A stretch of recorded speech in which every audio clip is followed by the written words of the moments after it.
प्रभु से जुड़ना होगा। तो प्रभु से जुड़ने की जो विधा है वो ये 5 प्रकार से दी गई है। ये 5 प्रकार वास्तव में यद्यपि विद्या के 5 पर्व हैं, पर ये भी एक प्रकार के भक्ति के जो फीलिंग्स, भक्ति के जो सेंटिमेंट्स हैं, उनका भी ये आधार रूप ही है कि यदि इन 5 विद्या के पर्वों का हम चयन करेंगे, हम इनमें से किसी से भी अगर जुड़ेंगे, तो किस प्रकार से हमको भक्ति धीरे धीरे सुलभ होगी, ये चीज जरूरी। अब क्योंकि बात निकली है इसलिए हम फटक से बोल देते हैं कि अपन ने उस दिन भी देखा था कि देहाध्यास, प्राणाध्यास, इंद्रियाध्यास और अंतःकरणाध्यास सहित स्वरूप विस्मृति जो है, ये 5 विद्या के अविद्या के पर्व हैं। तो जब अविद्या से हम विद्या में आएंगे तो आचार्य चरण आप आज्ञा कर रहे हैं, और ये आज्ञा कहाँ कर रहे हैं, वो बहुत जबरदस्त विषय है कि जहां पे ठाकुर जी के स्वरूप का वर्णन किया गया है। ठाकुर जी के स्वरूप का वर्णन 2 श्लोक में यहाँ कर रहे हैं। पंचात्मकस्य भगवान द्विषणात्मको भूत पंचद्वयी शतसहस्र परामितश्च एक समोप्यखिलो अखिल दोष समुज्जितोपि सर्वत्र पूर्ण गुणकोपि बहुपमो भूत। फर्स्ट और सेकंड, निर्दोष पूर्ण गुण विग्रह आत्मतंत्रो निश्चेतनात्मक शरीर गुणैश्च हीना आनंद मात्र करपाद मुखोदरादि सर्वत्र त्रिविध भेद विवर्जित आत्मा।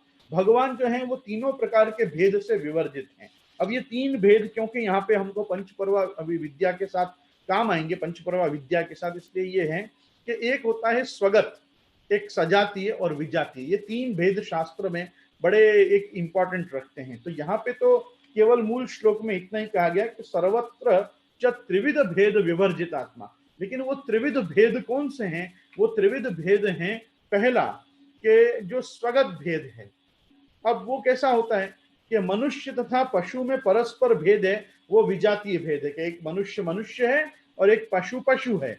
तो ये जो 2 प्रकार के भेद हुए, ये सजातीय और विजातीय भेद है, तो ये विजातीय भेद है। दूसरा है कि मनुष्य में जो परस्पर भेद है कि एक मनुष्य दूसरा मनुष्य है, वो जो है वो उसका सजातीय भेद है। और तीसरा जो है मनुष्य के अंग में जो परस्पर भेद है वो स्वगत भेद है। जैसे मैं अलग हूं और मेरा शरीर अलग है, तो मैं और मेरे का जो विवेक है, इससे क्या लाभ होगा कि ये तीनों भेद भगवान के स्वरूप नहीं है। भगवान जो है वो एकमेवा द्वितीयो ब्रह्म है, वो अद्वितीय है, वो सब जगह पे एक सही है। इसीलिए निर्दोषम ही समम ब्रह्म, ब्रह्म में समभाव, समता एक बहुत बड़ा गुण है कि ब्रह्म जहां भी है, ब्रह्म एक रस है। तो वो ही सत्व रज तम इस प्रकार से त्रिगुणात्मक होता है, और वही सच्चिद और आनंद रूप में भी बटता है। तो वो जो ब्रह्म है वो क्या है? तो यहाँ कह रहे हैं कि आपको आनंदमय रूप जड़ जीव अंतर्यामी में भरो है, यही सो भगवान सर्वात्मक हैं और सबके कारण है। कि भगवान का जो स्वरूप है वो आनंदमय रूप, वो जड़ जीव और अंतर्यामी। देखो, जड़ मतलब सत पदार्थ, जीव मतलब चित पदार्थ, और आनंद मतलब जो अंतर्यामी रूप है उन तीनों में। तो सच्चिदानंद रूपाय विश्वोत्पत्त्यादि हेतवे तापत्रय विनाशाय श्री कृष्णाय वयम नुम। वहां वो तापत्रय के निवारण के लिए, आदि भौतिक, आध्यात्मिक, आदि दैविक ताप के निवारण के लिए। लेकिन यहाँ पे भगवान जो है वो सृष्टि की स्थिति, उत्पत्ति और लय, ये तीनों के लिए भी भगवान ही कारण है। तो अब यहाँ पे इस प्रकार से प्रभु के पूरे शास्त्रोक्त स्वरूप का निरूपण करके आचार्य चरण आप आज्ञा कर रहे हैं कि वैराग्यम सांख्य योगो च तपो भक्तिश्च केशवे पंच परवेति विद्येयम यया विद्वान हरिम विषेत। ये बहुत समझने लायक पंक्ति है कि 5 पर्व बताए, वैराग्य, सांख्य, योग, तप और भक्ति। भक्ति अपने आप में भी एक पर्व भी है और उस पे ही पूरा भगवन मार्ग टिका हुआ है। ये पंच पर्वेति विद्येयम यदा यया विद्वान हरिम विषेत। अब थोड़ा देखो ब्रजभाषा का हम आलंबन लेंगे और ब्रजभाषा से हम थोड़ा इस चीज को समझेंगे, क्योंकि यहाँ जो टीका उपलब्ध है वो आप लोगों की सुलभता के लिए ब्रजभाषा टीका को हमने लिया है। आज्ञा कर रहे हैं कि जहां ताई विद्या के 5 पर्व नहीं सिद्ध होवे, तहां ताई ब्रह्म को साक्षात अनुभव नहीं होवे।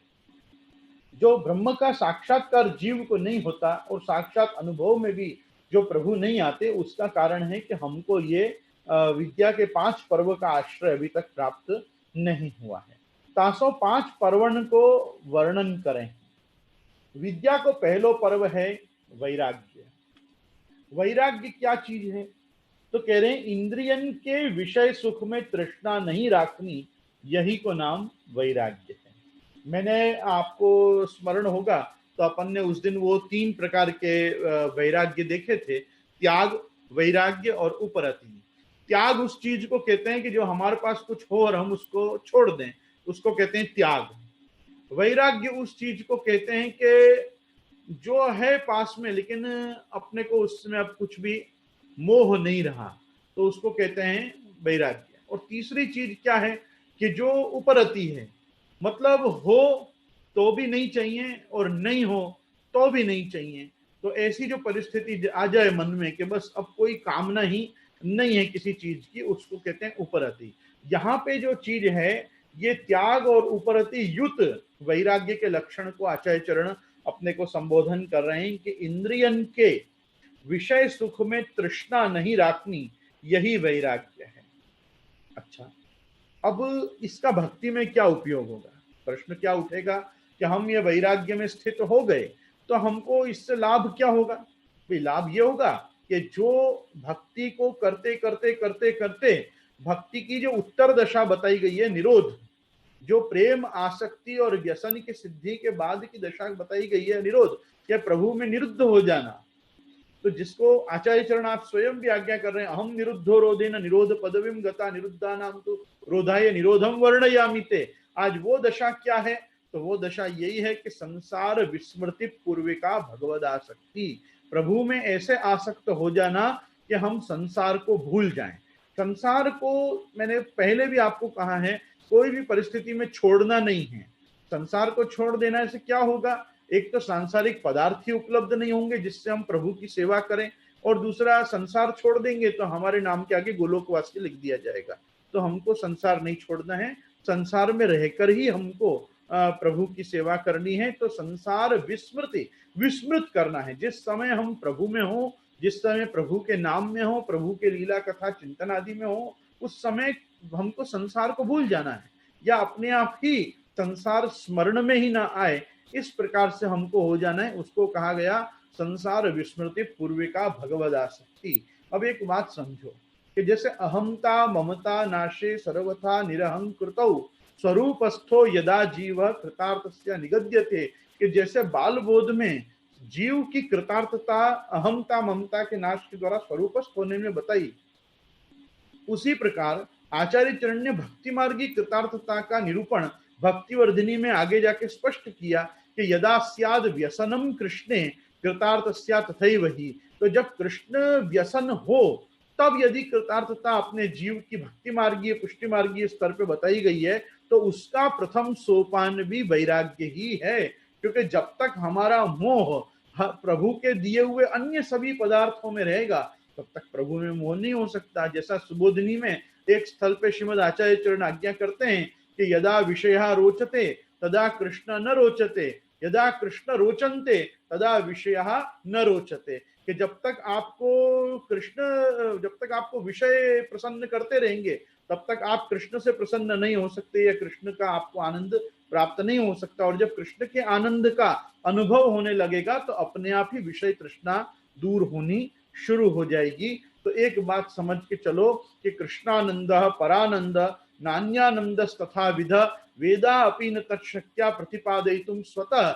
वेदों की भी शक्ति नहीं है कि कृष्ण के आनंद का निरूपण वो शब्दों में कर सके। इसीलिए नेति नेति श्रुति गावही। तो श्रुति सर्वदा जो नेति नेति कहती है वो इसी कारण से कहती है कि वो जो है वो अपने को अपने आप ही, जब हम अपने आत्मीय पदार्थों में, बंधु बांधवों में, सांसारिक मोह और चित्त वृत्ति को भ्रमित करने वाले पदार्थों में धीरे धीरे जब अपनी इंद्रियों के सुख की तृष्णा को धीरे धीरे दबाना शुरू करेंगे। देखो मैं वापस कहना चाहूंगा, भक्ति मार्ग में हठ योग की तरह किसी भी इंद्रिय का शमन नहीं करना है, अपने को इंद्रियों का दमन करना है। इंद्रियों को ही नष्ट नहीं कर देना है, इंद्रियों में रही हुई जो वासना और तृष्णा है इसके ऊपर अपने को विजय प्राप्त करनी, इसी का नाम भक्ति है। तो भक्ति में कहीं भी किसी भी प्रकार के एक्सट्रीमिज्म को स्कोप नहीं दिया गया है।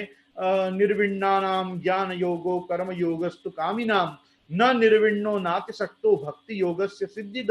न बहुत ज्यादा आसक्त होना है, न बहुत ज्यादा विरक्त होना है, तो न ज्यादा विरक्त भी होना है, लेकिन वैराग्य रूपी एक भगवत गुण को अपने को स्वीकारने का प्रयास करना है। यद्यपि आचार्य चरण के मतानुसार तो भगवत धर्म सामर्थ्यात विरागो विषये स्थिरा, आचार्य चरण की वाणी है, वैराग्य भी तब होगा जब भगवत धर्म सामर्थ्य से वो तुमको प्राप्त होगा। आप सोचो कि मैं वैराग्य ले लूं या मुझे वैराग्य हो जाए, असंभव, असंभव है कि अपने को वैराग्य हो जाए। वैराग्य भी एक ऐसी भक्ति का और विद्या का पर्व है जो भगवत कृपा से ही प्राप्त होता है।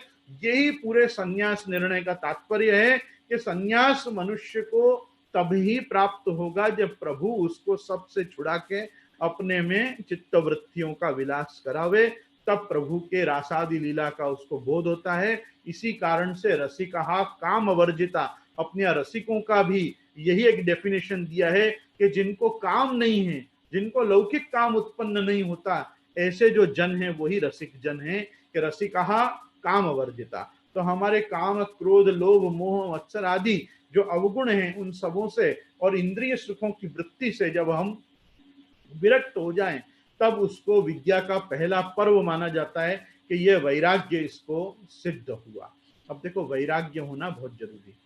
वैराग्य भगवत कृपा से ही होगा, इसलिए इसमें भी भगवान नाम और भगवान का स्तवन ही कारण बनेगा।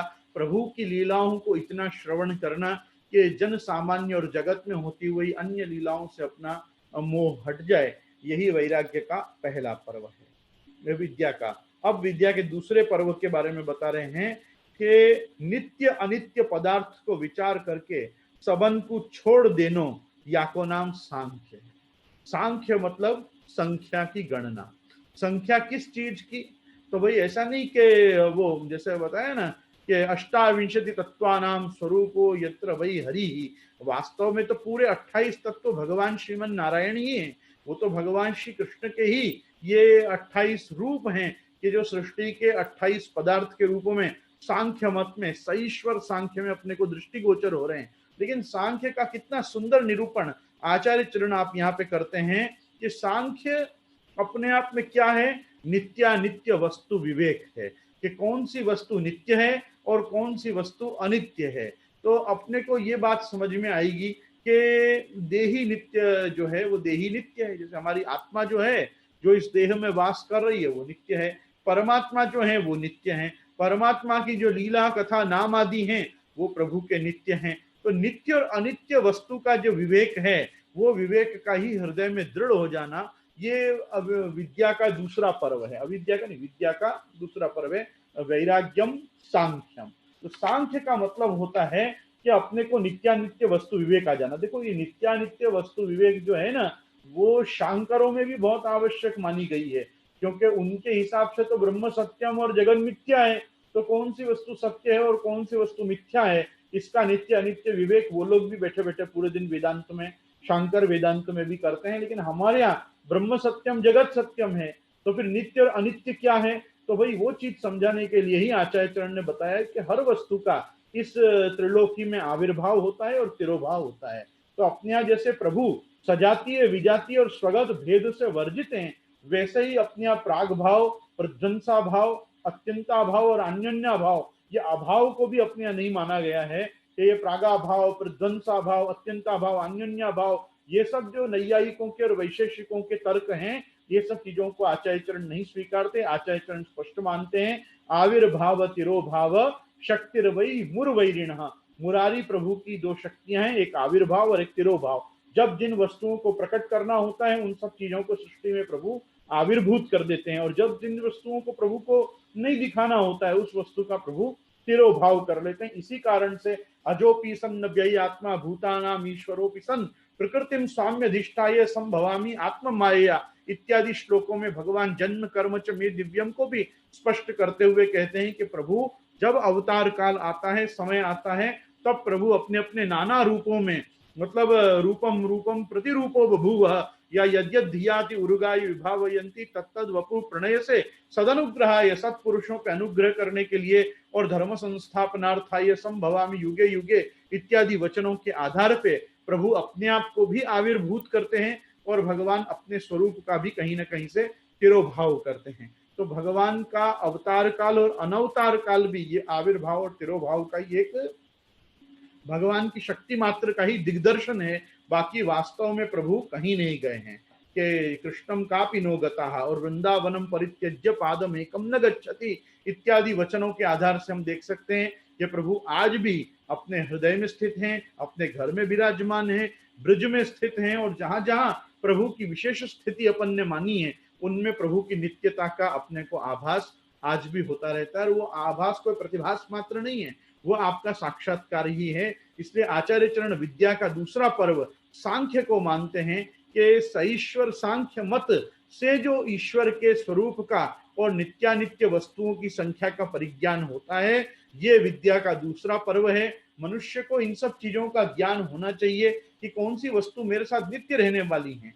जैसे मनुष्य के सत्कर्म, पुण्यों का संचय, ये सब जो है ये धन पुण्यों का उपार्जन उसके साथ जाता है, लेकिन धनोपार्जन उसके साथ नहीं जाता। उसी प्रकार से उसका यश भी इस लोक में रह जाता है, लेकिन अन्य लोकों में उसका यश उसके साथ नहीं जाता। उसके पुण्य जो जाते हैं उससे ही उसकी उत्तम लोकों में गति उसको प्राप्त होती है। तो कौन से वस्तुओं का हम संग्रह करें और कौन से वस्तुओं का परित्याग करें, ये वास्तव में वैराग्य के दृढ़ीकरण के बाद ही आ सकता है। इसके लिए ही इसको दूसरा विद्या का पर्व माना गया है। पहला वैराग्य माना है कि पहले अपने को मोह अपना निवृत्त होगा, तो अपना जब मोह निवारण होगा तभी अपने को भगवत चरणारविंद में अनुराग होगा। तो अपना मार्ग प्रेम का है, अपना मार्ग अनुराग का है, अपना मार्ग वैराग्य का नहीं है। यद्यपि पुष्टि मार्ग के लक्षणों का निरूपण करते हुए भगवान एकादशम स्कंद में स्पष्ट उद्धव जी को आज्ञा करते हैं, न ज्ञानम न च वैराग्यम प्राय श्रेयो भवेद यह, कि भक्ति मार्ग तो वो मार्ग है जहाँ पे ज्ञान और वैराग्य को श्रेय नहीं है, परंतु ज्ञान और वैराग्य अनपेक्षित ऐसा नहीं है, क्योंकि ज्ञान और वैराग्य तो अपने आप ये भक्ति के पुत्र हैं। ये अपने को भक्ति जब फलवती पुत्रवती बनेगी तो अपने आप प्राप्त होगा अपने को। तो ज्ञान और वैराग्य, क्योंकि हम भागवत जी के महात्म्य में भी इस चीज को पढ़ते हैं, जानते हैं कि अपने यहाँ जो भक्ति बताई गई है वो भक्ति अपने यहाँ सर्वदा तरुण बताई गई है। जैसे आप देखोगे कि ज्ञान और वैराग्य वृद्ध हो गए तो वो तो वृद्ध हो गए, लेकिन भक्ति उनके ज्ञान और वैराग्य के तरुण होने पे कोई भक्ति वृद्ध हो गई हो ऐसा नहीं बताया। भक्ति तो सर्वदा तरुण ही रहती है और तरुण ही है। तो भक्ति की तरुणाई को देखकर हमको खाली ये देखना चाहिए कि ज्ञान और वैराग्य भी उसके पुत्र भी तरोताजा रहने चाहिए, वो बूढ़े नहीं हो जाने चाहिए। तो वैराग्य और ज्ञान बूढ़े होंगे तो वो शिथिल पड़ेंगे। तो हमको शिथिल ज्ञान और शिथिल वैराग्य नहीं चाहिए, बाकी हमको भक्ति के साथ ज्ञान और वैराग्य चाहिए। और पुष्टि मार्गीय भक्ति का जो स्वरूप है, यद्यपि निर्गुणा भक्ति है तथापि वो साधन दशा में तो कर्म ज्ञान समुच्चयी भक्ति ही आचार्य चरणों ने श्रेयस्कर मानी है, सर्वदा उसका स्तवन किया है। तो कर्म मार्ग भी अपने यहाँ अनुकरणीय है, अनुसरणीय है, क्योंकि वो भगवान के यज्ञ रूप का पूजन है। और ज्ञान मार्ग भी अपने यहाँ अनुकरणीय और अनुसरणीय है, क्योंकि वो साकार ब्रह्म का ज्ञानात्मक स्वरूप है। और अवतारी हरि कृष्ण जो हैं, जो श्रीमद् भागवत में विराजमान हैं, उनका अपने यहाँ नित्य पूजन, नित्य सेवन है। तो अपने यहाँ भगवान के ये पूर्वापर मतलब पूर्व कांड, उत्तर कांड और श्रीमद् भागवत जी में सुस्पष्ट जो स्वरूप हैं, यही हमको प्रभु के द्वारा निर्मित ये जगत, प्रभु के द्वारा नाना प्रकार से नाना अंशों नाना व्यपदेशात, ये सूत्र यदि ब्रह्म सूत्र का आप लगाएंगे तो आपको बोध होगा कि जो ये लोग कहते हैं कि एक ही आत्मा सूर्य के प्रतिबिंब के रूप में सब जीवात्माओं में प्रकाशित होती है, ऐसा नहीं है। ये कोई हमारे में प्रतिबिंब मात्र सूर्य का किरणों का पड़ रहा हो, ऐसा नहीं है। अपने अंशी अंश का संबंध है और ये अंश अपने आप में पृथक है, क्योंकि यथाग्नि क्षुद्रा विस्फुलिंगा विचरंती, विचरण काल से ही ये भगवान में से ये अंश अलग होकर पड़ा है, इसका श्रुति सपोर्ट करती है। इसके आधार पे ही सूत्रकार लिख रहे हैं कि अंशो नाना व्यपदेशात। तो यह व्यपदेश है कि व्याप्ति है प्रभु की, कि प्रभु अपन सब देहधारियों की देह में व्याप्त हो जाते हैं। अगर ऐसा न होता तो सुखदेव जी रासपंचाध्यायी में गोपी नाम तत्पति नाम च सर्वेशाम देहधारिणाम योन्तश्चरति सोध्यक्ष क्रीडे नेने देह भाग नहीं कहते।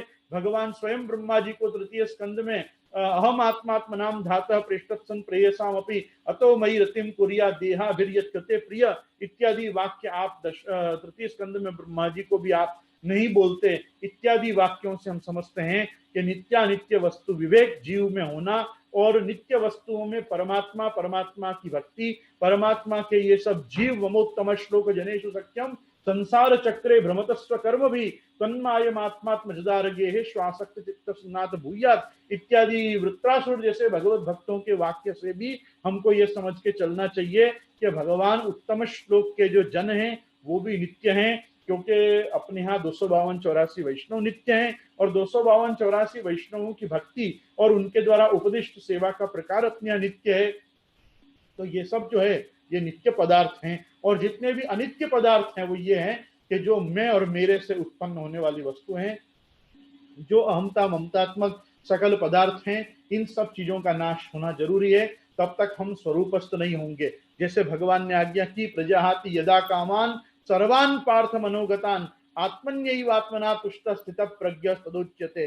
तो स्थित प्रज्ञ होना बहुत जरूरी है। जो मनुष्य स्थित प्रज्ञ होता है उसको ये अपने आप ही नित्यानित्य वस्तु विवेक सिद्ध होता है और उसको सांख्य का ये जो दूसरा पर्व है, ये दूसरा विद्या का पर्व भी उसको सुलभ होता है। इसी कारण से भगवान ने सबसे पहले अर्जुन विषाद योग के बाद यदि गीता जी का कोई पदार्थ निरूपण किसी नींव के साथ रखा हो तो वो सांख्य योग के साथ ही भगवान ने रखा। हम यदि अर्जुन विषाद योग को कोई बहुत इंपॉर्टेंट एस्पेक्ट गीता जी के यूं समझो कि उपदेश कांड का न भी माने, केवल हम उसको भूमिका मात्र माने गीता जी की, तो सबसे पहला अध्याय जो भगवान के उपदेश का प्रारंभ होता है वो सांख्य योग से ही होता है। और वो सेश्वर सांख्य गीता जी के दूसरे अध्याय में वर्णित है। वही सेश्वर सांख्य कपिल मुनि ने माता देवहूति को दिया। उसी सांख्य का निरूपण आगे जाके भगवान ने उद्धव जी को भी किया। और भी भागवत में जहां जहां पे भी सांख्य तत्व का निरूपण हुआ है वो सेश्वर सांख्य, ये नित्यानित्य वस्तु विवेक परक आचार्यों ने हमको दिया और यही श्री महाप्रभु जी को भी अभिप्रेष्ट है। और भगवान जिन सांख्य और योग को एक बताते हैं कि सांख्य योगो पृथक बाला प्रवदंती न पंडिता, उसके अर्थ को भी अभी आगे हम तीसरे पर्व में सुस्पष्ट करेंगे कि अब तीसरा पर्व हमारा शुरू होता है योग का। पहला वैराग्य, दूसरा सांख्य और तीसरा आप बता रहे हैं कि पहले सांख्य को एक बार वापस सुन लेते हैं कि नित्य अनित्य पदार्थ को विचार करके सबन को छोड़ देनो या को नाम सांख्य है। ये विद्या को दूसरो पर्व है। अष्टांग योग विद्या को तीसरो पर्व है। अष्टांग योग क्या है, वापस हम आ जाएंगे यम और नियम पे। देखो सबसे पहले यम और नियम भक्ति मार्ग में भी बहुत जरूरी हैं। ये क्या है, ये इंद्रियों का दमन और वासनाओं के शमन से जुड़े हुए दो चरण हैं। यूं समझो कि यम, नियम, आसन, प्राणायाम, प्रत्याहार, धारणा, ध्यान और समाधि, इनसे 8 प्रकार से ये योग बनता है। मैं इस चीज का एक क्षण आपकी लेना चाहूंगा इस चीज में कि ये खुलासा भी बहुत जरूरी है। बहुतों का ये प्रश्न होता है कि ये आखिर में यम और नियम क्या है। एक वस्तु समझो कि जो हम दूसरों के साथ कर रहे हैं, जो व्यवहार हम दूसरों के साथ कर रहे हैं, उस पे हमको लाना है यम। और जो व्यवहार हम अपने खुद के साथ करेंगे उसके लिए लाना है अपने को नियम। तो हम क्या करें नहीं जिससे दूसरों को कम से कम क्षति पहुंचे, तो बोले सबसे पहले है अहिंसा। अहिंसा, अहिंसा परमो धर्म। अहिंसा भी बहुत बड़ा धर्म है, अपने को हिंसक वृत्ति में नहीं आना चाहिए। दूसरी वस्तु है सत्य, सत्य बोलना, सत्यम वद धर्मंचर। तीसरी वस्तु है अस्तेय, कोई चीज चोरी करने की वृत्ति मनुष्य में न हो, यह अस्तेय। तीसरा है ब्रह्मचर्य। ब्रह्मचर्य मतलब शुद्ध आचरण से रहना, किसी के प्रति भी अशुद्धता है इस प्रकार का भाव नहीं लाना। और अंतिम वस्तु है अपरिग्रह। परिग्रह करना मतलब कोई चीज का संग्रह करना, अपरिग्रह करना मतलब सब चीजों को छोड़ते चलना। इन चीजों को कहते हैं यम। ये यम के स्वरूप हैं अहिंसा, सत्य, अस्तेय, ब्रह्मचर्य और अपरिग्रह। और दूसरी चीज आई नियम।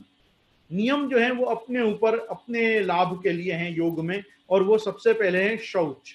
शौच मतलब शुद्धता, आंतर और बाह्य दोनों प्रकार की शुद्धता, जिसको अपने यहाँ कहा जाता है अस्पृश्य अथवा अपरस। अपरस में रहना, अपरस में रहना भी एक प्रकार का शौचाचार है, तो अपने को अपरस करने का आग्रह रखना। दूसरी वस्तु है संतोष। संतोष बहुत बड़ी वस्तु है, आज जो किसी के पास जल्दी से उपलब्ध नहीं होती, एक ऐसी वस्तु है संतोष। संतोष के बाद तीसरी वस्तु है तप। तप भी एक प्रकार का नियम है। चौथी चीज है स्वाध्याय। स्वाध्याय करना मतलब जिस भी विषय में हम महारत प्राप्त करना चाह रहे हैं उसका ज्ञान करते रहना, उसको कहते हैं स्वाध्याय। और पांचवी वस्तु है स्वर प्रणिधान।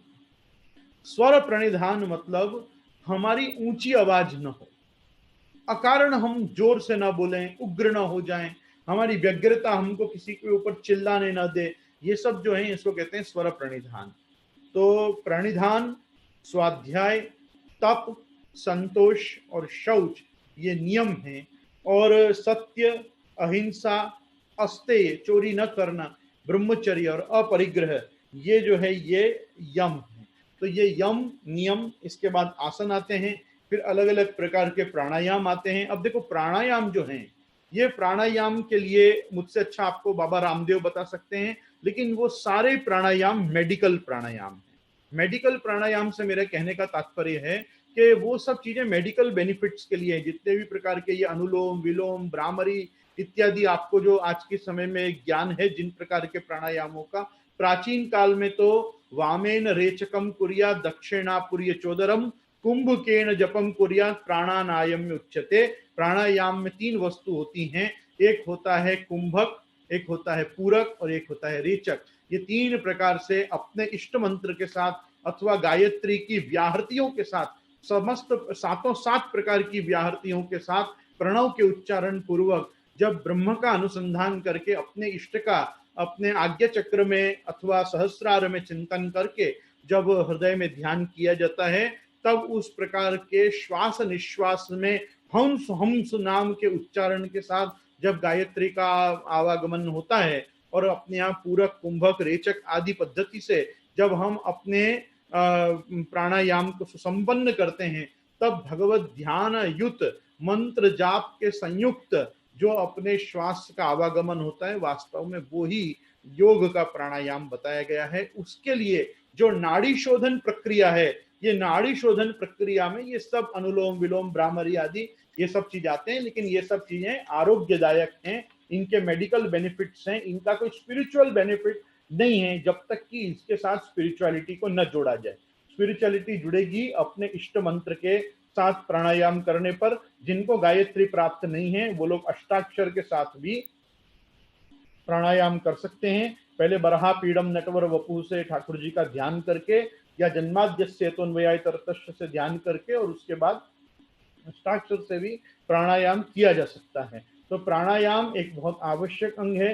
त्रिकाल संध्या में एक संध्या में कम से कम 3 प्राणायाम करने का विधान है। जैसे अग्निहोत्र और सोमयाग आदि में प्रवर्ग नाम की एक विधि बार बार वातावरण की शुद्धि के लिए और यज्ञकर्ता के अंतःकरण की और नेगेटिविटी को हटाने के लिए की जाती है, वैसे संध्या के समय में भी और संध्योपासन की प्रक्रिया में भी अपने अंदर आने वाली जितनी भी नेगेटिविटीज हैं उन सबका व्यावर्तन करने के लिए, उनका निवारण करने के लिए आदि में, मध्य में और अंत में 3 प्राणायाम एक संध्या में, मतलब दिन में 9 बार प्राणायाम का विधान तो सहज में ही किया गया है। दूसरा, ये जो प्राणायाम है ये प्राणायाम आसन के साथ होना चाहिए। तो जैसे पद्मासन, बद्ध पद्मासन, स्वस्तिक आसन आदि जो कुछ आसन ऐसे बताए गए हैं जो स्तोत्र पाठ, मंत्र जाप, भगवत सेवा या अन्य कोई भी प्रकार की धार्मिक प्रक्रिया के लिए स्वस्थ या शांतिप्रद बताए गए हैं, उनका अनुसंधान करते हुए, उनका अभ्यास करते हुए और प्राणायाम को करना। तो यम, नियम, आसन, प्राणायाम, प्रत्याहार, कैसे प्रकार का अपने को भोजन लेना और कैसा नहीं लेना, इस चीज पर भी योग में बहुत ध्यान दिया गया है।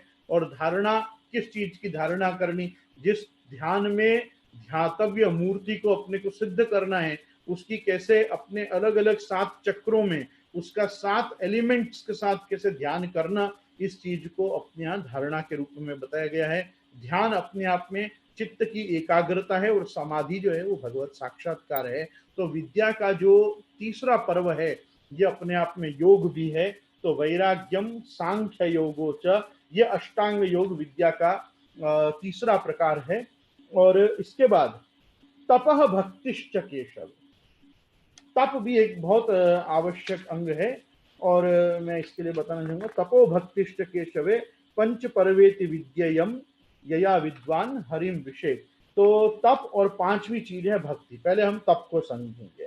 विद्या को चतुर्थ पर्व है तप, विचार पूर्वक ज्ञान सो अथवा चित्त को एक ठिकाने लगाए के स्थिर रहवे को तप कहे हैं। तप का स्वरूप स्पष्ट बता दिया गया है कि कोई भी प्रकार से अपनी चित्त वृत्तियों का, मतलब जैसे महाप्रभु जी आज्ञा करते हैं ना, चेतस तत्प्रवणम, जो सेवा है वो सेवा अपने आप में ही तप है। तो सेवा करना, अपनी चित्त वृत्तियों को एकाग्र रखना, अपनी तनुजा वित्तजा के द्वारा अपनी देह और मन और इंद्रिय सहित ये चित्त वृत्ति को एक प्रभु में लगाने का बारंबार प्रयास करना, यह प्रयास मात्र ही तप है। और विद्या का जो पांचवा पर्व है वो अपने आप में भगवान की भक्ति है। तो आचार्य चरण आज्ञा करते हैं कि तस्मात् सर्वं परित्यज्य दृढ़ विश्वासतो हरिम भजेत श्रवणादिभ्यो यद विद्या तो विमुच्यते। यदि अविद्या से मुक्त होना है तो सब चीजों को छोड़कर दृढ़ विश्वास के साथ ये श्रवणादि का आश्रय लेते हुए नवदा भक्ति का ये 5 पर्वों में विद्या के जो लोग स्थिर होंगे वो अविद्या से भी मुक्त होंगे और यया विद्वान हरिम विषय, वो प्रभु को भी प्राप्त होंगे। इस प्रकार से निबंध में ये पंच पर्वा विद्या का निरूपण किया गया।